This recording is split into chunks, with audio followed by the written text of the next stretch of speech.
throw, catch, hit, slide, grab, respect. This is ATL, you know we stay lit. Always united, check the new kit. Home of the brave, yeah, we on deck. We fly like a bird, like them hawks, check.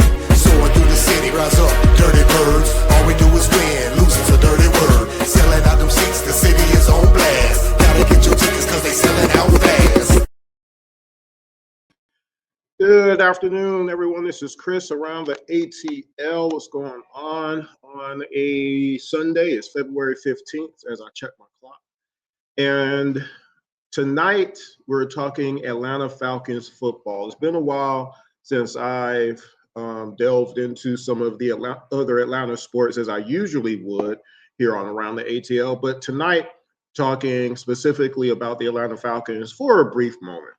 So, as we know, we have a lot of stuff going on this particular offseason for the Falcons. And my initial question in the beginning of the episode, or at least the title, is, are we going to do enough in this offseason to win a Super Bowl? Because otherwise, what are we talking about, right? So we know that we've had some monumental changes, first and foremost, right? From the top down, and it had to happen, right? You get rid of Rich McKay finally. You change the general manager. You change the head coach. You change the offensive coordinator. You change a lot of the other coaching within the team and said, we got to scrap all of this. We did keep our defensive coordinator, which I think was a wise move. And it remains to be seen if it's successful or not. But I think it was the right move per what the defense did bring to the table last year, right? Wasn't the defense's fault this time, right? Not this time, right? But to head things off, the Rich McKay part of it was monumental because finally, after basically 2 decades of not getting anywhere with that person basically calling all of the shots, really, and we all know that that's what the truth was, the realization finally came to Arthur Blank and said, well, this hasn't won me a Super Bowl. This is not even getting us in contention, letting this person have full reign of decision making. Okay, it's not working. Now, again, not sure what took so long, not sure why that didn't come sooner than later, but again, nothing we could do about it. We just had to sit and take it, basically, right? So that's a huge deal to me. Now, that being said, the mistakes that have been made on the general manager side over a period of time. Yes, this last most recent draft did pull off some things. However, at the same time, it didn't. And again, we have another monumental mistake that happened. I'll get to that in a second. But those decisions prior to that, Arthur Smith for one, Raheem Morris for two. That right there is enough for me. I don't know about the rest of y'all. But again, when you bring it, you're bringing in someone who, no, his last few years in Cleveland were not great, but this is at least a coach that had winning record. This is a coach that actually won Coach of the Year. Like, when was the last time we've been able to say that in the Atlanta history? Not many, I'm sure. I didn't look that up. I should have, but I didn't. No time. But at least he has some kind of a track record of success. Raheem Morris had 0 track record of success. As a head coach, he didn't have it.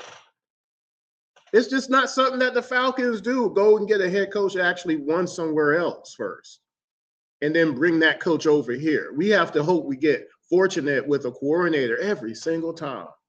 The only time we actually hired a head coach was Dan Reeves. He got us to a Super Bowl eventually. And then the organization decided not to try to build around that. We just got there that one time and just said, that's enough, right? That's basically what happened. So we have a new head coach. We also have a new offensive coordinator. And as far as that goes, I mean, technically anything has to be better than last year, right? So I don't know much about this, Tommy Reeves guy. He's going to have to prove himself to everybody. At least he has the piece. At least he has pieces right now. We don't know where we're going to go with certain positions. Is Tyler going to stay? Are we keeping Kyle or franchise tagging him and all that kind of stuff? Are we going to get a second receiver next to Drake London? I don't know. I just don't know. But at least he has enough pieces to be competitive on the offensive side. So will he coach like his career is on the line? I don't know. Because that's another thing that at the end of the day, we've had too many coaches basically coach as if they can't lose their jobs no matter how bad they are. And again, that's something that hopefully this new general manager will not allow. Like, if you do bad, you're going to be gone. We have to do it. We can't give you a chance. If you were just obviously bad at what you do, why keep you? Why keep you? You see what I'm saying? It's something that's been missing over the years because the other franchises, they get rid of people. When you're bad and it's obvious that you're bad, like you're bad at what you do, you got to go. And those franchises give themselves more of a chance to win than the Atlanta Falcons. And how do we know that the Atlanta Falcons have been unsuccessful? We have 2 Super Bowl appearances, period, in history. That's it. That's how you know, right? How many playoff appearances do we have? That's how you know. That's all you need to know, right? Now, unfortunately, this offseason has already taken a turn for the worse because of this person. That person right there has basically messed it up because now where you could go into an off-season, there goes my throat already. That's why I'm doing this recording instead of a live show, just in case I can't actually do it. I'll start over or pick another day. Haven't been feeling well. Anyway, instead of going into this offseason knowing, okay, yeah, we're not going to have a first-round pick because we concentrated on the defense a year ago and stuff like that, and being able to say, well, whatever we got left, we'll concentrate on getting that corner next to AJ or that wide receiver next to Drake or getting another linebacker, But we knew we had to mess with the defensive line. We're good, right? We have more sacks than we've had in forever, decades, right? Now we might have to go out and get another edge rusher now because James Pierce represented 10.5 sacks last year. And going into this season, he was probably going to get 15 sacks or some crazy number. He is that good. He was that good. He's gone. You got to write him off. I don't know what the Falcons are going to do. I don't know where all that's going to go, but he shouldn't be on the team next for this coming season. He's not. You got to just write him off. He's gone. Okay. So what are we going to do about that? Because that's 10 sacks. Those 10 sacks definitely would make a difference going into this coming season for 2026. So now that puts us in a hole right off the bat, whether it be free agency, the draft. I mean, how can you even trade for somebody at this point? I guess you could trade Tyler Algier for an edge rusher. Somebody would want a number 1 running back, I guess, out there. Enough to trade for a really good pass rusher, though? I doubt it, right? So what are we going to do? I'm not sure. That being said, what are our needs going to be, again, on the defensive side of the ball? Because even though our defense played adequately and kept us in a lot of games, we still need improvement there too. Again, linebacker. What are we going to do? What if you're not able to keep Landon, right? Like, that'll be a hit, right? Again, having a real number 2 defensive back. When was the last time we've had 2 good defensive backs on our team at the same time? Why can't we have that again? It's been a while. It's been a long time, actually, right? How much if we were to get a really good defensive back to go up with AJ, that would help that defensive line because that gives them an extra second to get to that quarterback. Because you can't just immediately throw it to that wide receiver who's always wide open on the other side of the field, right? So that's something to think about. I don't know. And then on offense, why can't we have a pure number 2 receiver opposite of Drake London? Why can't we have that? Now, yeah, Kyle did have a decent season for once, finally. So is it worth keeping him there another season? Maybe. Because like how will you replace his production if you do let him go somewhere else? I mean, technically you gotta hope that he can duplicate what he did a year ago. That's another thing, you know. Are we gonna be bamboozled? Right?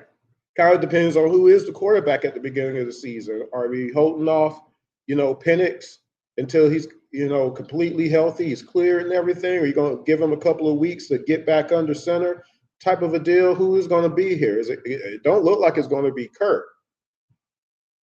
So the first 3-4 games, first quarter of the season for 2026 is kind of precedent on who's going to be our quarterback. We can't afford to go down 0-4 first 4 games of the season, playing 17 games, So that's going to be important too. What are we going to do in regards to the quarterback situation?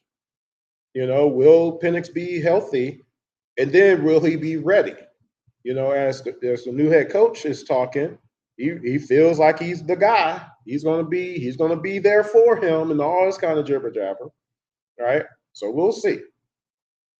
But it's a lot going on this offseason. Again, on offense, like I said, we couldn't score enough to win last year.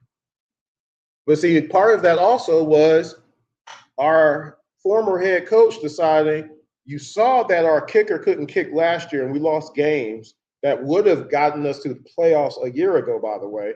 And you brought him back for him to miss more kicks that basically washed our chances of getting to the playoffs this past season. And even when you finally decide to get another kicker, you still didn't release the other guy.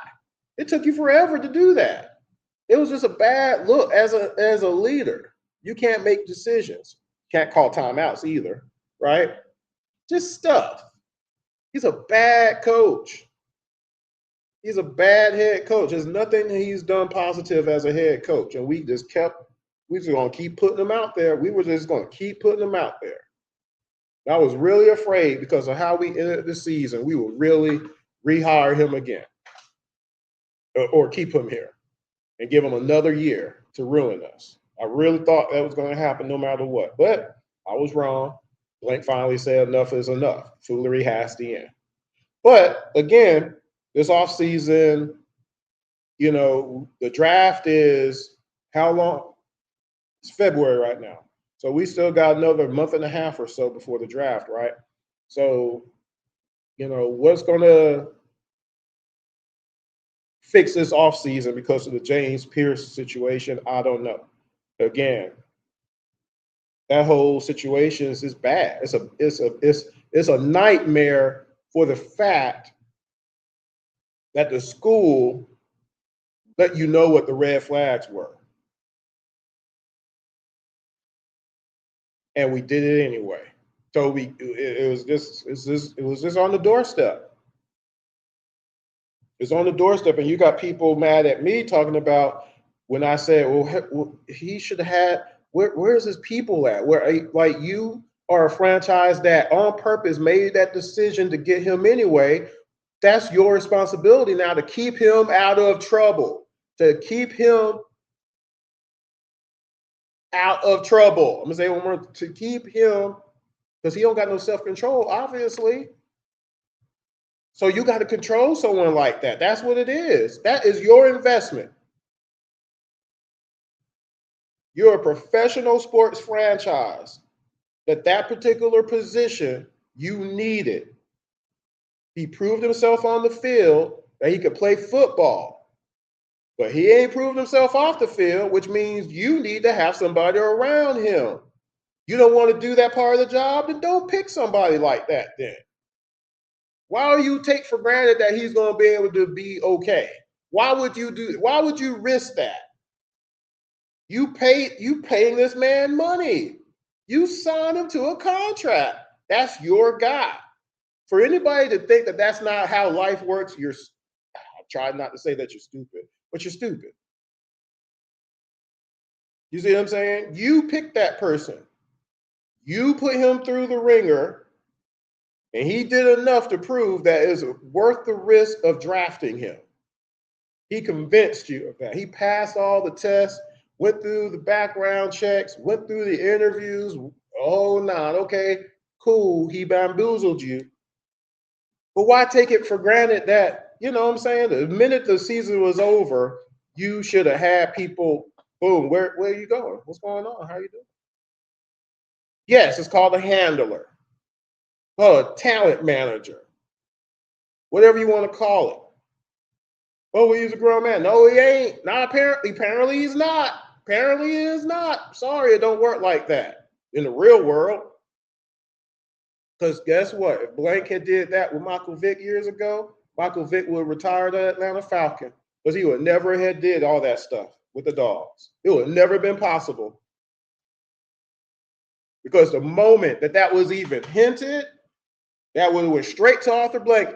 And Arthur Blank would have been like, no, sir, you ain't doing that because you're my biggest investment. You see how that works?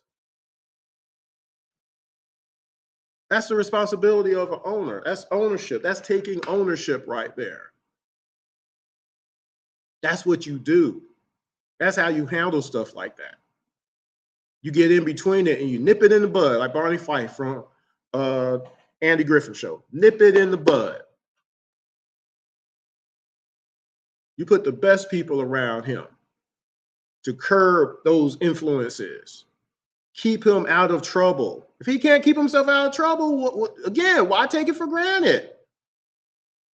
But anyway, this offseason, again, is monumental, you know, for the future of the team. We're going to see what happens. It's just February, though. You know, a lot of stuff can change within the next 30 days. You know, we're going to continue to get these progress reports of Penix and see where he stands. And we'll probably have a pretty good idea by June.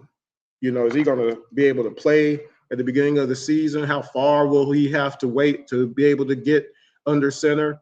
And then that's the other part of it is once he is able to play, when will he be able to actually play? You know, because there's two parts of that. He's on the field, okay, fine, but when will he be himself? When will he be effective?